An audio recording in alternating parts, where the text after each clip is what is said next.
BTS মেম্বারদের কয়েকটি funny moments যেগুলো জানার পর তোমরা হাসতে হাসতে মঙ্গল গ্রহে চলে যাবে। নাম্বার 1, একবার বিটিএস মেম্বার জংকুক, জিমিন আর ভি সাগর পাড়ে গিয়েছিল ঢেউ দেখার জন্য।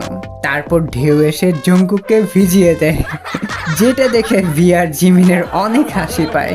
আর জংকুক তখন বাচ্চাদের মতো ইহি ইহি করে কান্না করতে থাকে। নাম্বার 2, একবার বিটিএস মেম্বাররা বালিশ দিয়ে মারামারি খেলছিল। তখন জংকুক বালিশ নিয়ে তার হাতের সমস্ত শক্তি দিয়ে জিনের দিকে ছুঁড়ে মারেন, যার ফলে বিটিএস মেম্বার জিন উল্টে পড়ে যায়, যেটা দেখে সবাই অট্টহাসিতে মেতে পড়েন। নাম্বার 3, একবার বিটিএস মেম্বাররা ভূতের বাড়িতে ঘুরতে যায়।